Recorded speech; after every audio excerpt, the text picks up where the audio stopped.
It's rookie camp season, and we're going back to looking at the Cleveland Browns. This time, we're looking at Dillon Gabriel. He's got a lot of clips from today's practice. We're going to watch him throw the ball around, work through some drills and everything else. But before we dig in, you need to click that subscribe button right now. We're looking at all your rookie camp clips. We're looking at Shedeur. We're looking at Dillon. Quinshon Judkins is coming up. All the teams. If you want to see your players, they'll be right here on the channel. Plus, minicamp, OTAs, and training camp 2 this offseason. Click that button. Stop missing out on your favorite players and what they're doing behind the scenes. We're looking at Dillon Gabriel. I got about 5 minutes of clips here. There's a lot of clips out there on him and Shedeur. I'm going to have to do another video on Shedeur because more keep coming out. Dillon Gabriel. Let's talk some ball. Let's look at him. We'll keep looping these clips to keep talking ball, too. We're seeing Shedeur in these clips as well. Dillon Gabriel. I said I was going to come back with some clips on him. I have a lot of Oregon Duck fans that follow the channel for high school recruiting purposes. We talked about him during the Senior Bowl. Going off of what we were talking about during the Senior Bowl, in frame of that, during that time, we mentioned his stature. That's what everybody talked about, how short he was. But he's also a very experienced quarterback. Very experienced quarterback who's also very accurate. Shedeur's also a very accurate passer as well, but also talking in light of what we were talking about during the Senior Bowl. At the Senior Bowl, he looked like one of the most put-together quarterbacks there. And he's just chill, calm, cool, collected. How I had him graded going into the draft as a good backup quarterback. A good quarterback to have on the back end of your roster, developing for multiple years, and maybe get an opportunity sooner or later. And looking at Dillon Gabriel, going in the 3rd round to the Browns, I wasn't really expecting him to go that high. I can definitely understand why a team would like him. I could definitely understand. I think him and Shedeur together paired as 2 developmental quarterbacks is rather fascinating. I think both of them, they're not similar, but the similar in trait when it's just accuracy downfield. Both of them are in that ballpark when it comes to accuracy. I like Shedeur better. I think that's not a mistake of saying that because I've been saying that all offseason long. I think a lot of people are in lockstep with that. But Dillon Gabriel, in his own right, at the Senior Bowl, very cool, calm, collected, composed, chill quarterback. A lot of experience to his name. Played with 3 different collegiate programs. Passed for over 3,000 yards with each one of them. Very decorated passer. Started off getting the reps today in practice. They talked about how they liked him in the interviews after practice today.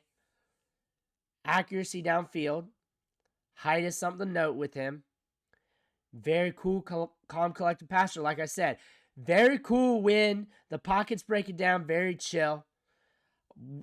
Not going to leave his feet, going to keep his mechanics. Definitely saw that at the Senior Bowl compared to the other quarterbacks. Going through his progressions, taking off with it there. And this is going to be a battle. And it's a battle. Somehow Kenny Pickett's involved. I don't see how Kenny Pickett's going to make it through the training camp. I just don't see how that's going to happen. I think Kenny Pickett versus Gabriel is a tough battle for Kenny Pickett. I think Kenny Pickett's got tough sledding against Shedeur. Joe Flacco's the vet in the room here. And Joe Flacco, he might get the nod just because he's the vet in the beginning. We have to see how the season unfolds. If he starts off cold, you might see Shedeur coming in. My prediction would be Shedeur wins it out. I think a lot of people are sleeping on Gabriel, though.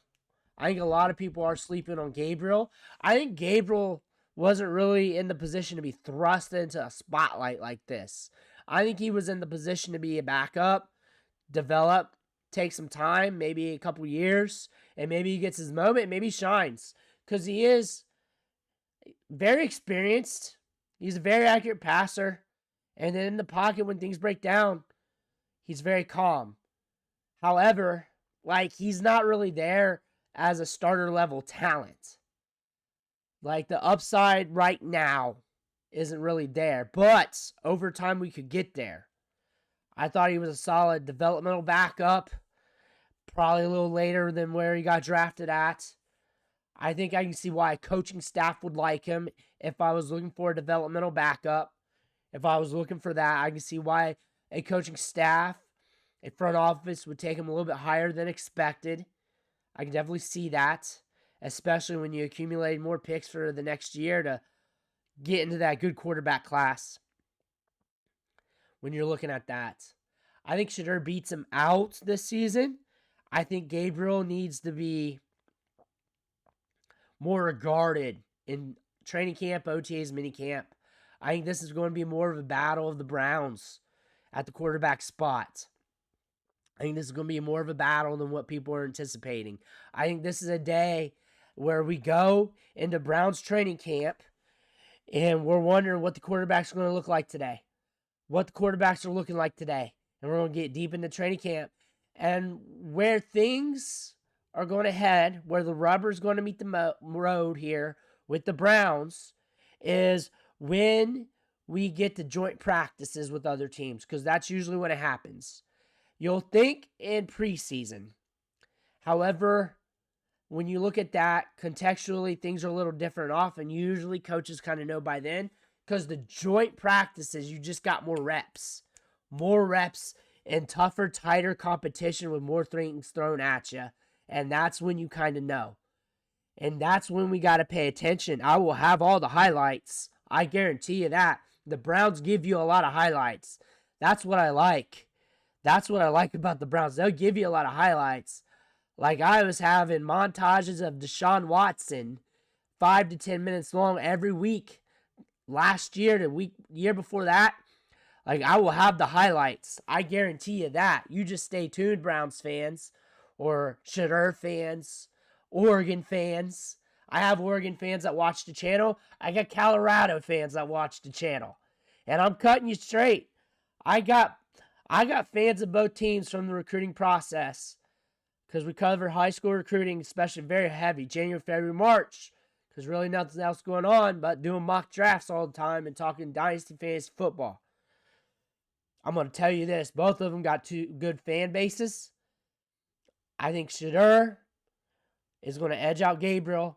I think Gabriel needs more respect to his name than what a lot of people on social media is giving him, than what the media is giving him. I think Gabriel needs more respect than that.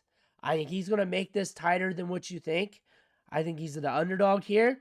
If you're rooting for an underdog, Gabriel is the guy to root for. I don't think he's ready or in the position to be thrust in the spotlight to go up against a guy like Shedeur in camp right now. I think he's got the tools to do it, but I don't think he's ready for it. I think he needs some time to season a little bit longer in the NFL season system, especially with the Browns. The Browns do like him. I think Shedeur, unless the drifting in the pocket issue starts creeping back up, and that happens when things get a little bit tighter in team activities, more when we're doing 11-on-11s, joint practices. If that starts rearing its head with Shedeur, then maybe Gabriel starts edging him. I just don't see it happening. That's not my prediction. But if I'm going to counteract what I'm saying, because that's what I always do, that's where things get different. That's where Gabriel can edge that out, because Gabriel is damn chill in the pocket. Damn chill in the pocket.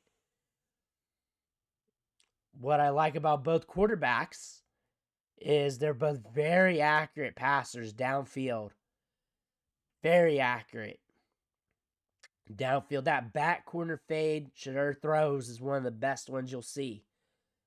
That's the thing about that, hitting that fade down by the sideline. The thing about Gabriel, it looks like the play's breaking down. It looks contested downfield. He just threads it down there. He's a very experienced quarterback. He's played at FAU, Oklahoma, Oregon. He's bounced around a bit. He's been at the FBS level for a bit. He's not a slouch quarterback. I think he's a solid backup to start things off, a good developmental backup. I think Shedeur's a good starter, a good potential starter in the league. I think they're different levels right now. Just one fell a little bit farther than they should have, and one fell a lot farther than they should have. Actually, one went a little bit higher than they should have, and one fell a lot farther than they should have, to be real. And I've said that. I just kind of minced my words there. But Gabriel, again, you guys got to put more respect on his name. Shedeur's good. And this Browns competition is going to be fun to watch. This is a battle. And this is something that Browns fans just need to embrace, because this is like the most competition you guys are going to get. And it's more what you guys are going to get in season. You guys are going to get your season in training camp. Your season's in training camp. And the draft next year with the extra picks. That's what you got to look forward to, Browns fans. And maybe you move forward. Quinshon Judkins, Dillon Sampson. Honestly, that's where you guys need to be paying attention to, Browns fans. Quinshon Judkins and Dillon Sampson. That's where you need to be paying attention. That's where you need to be putting your money at, because those are Haas running backs. And I get it. You guys should have drafted a second running back. But I'm going to say this. Dillon Sampson is a stud and shouldn't have been there in the 4th round, and that's why that happened. Dillon Sampson's a stud and should have been there in the 4th round. That's why they did that. He's a 2nd-round talent in the 4th round. They did that. Now they get the Bash Brothers at running back. I'm doing a full video on that next. I got so many videos I got to do. I love rookie camp season. I love going over these rookies with you. I talk ball on them like for months and months. Talk about them coming out of high school, and now we get to see them on the field. Go look at my channel last few months. I'm talking about high school kids, and I'm talking about the draft at the same time. So, of course, I geek out when these guys get on the field with their NFL team. Let me know what you think in the comments below. I want to hear about that. Make sure you hit that subscribe button on the way out. Well, thank you for watching. Catch you on the next video.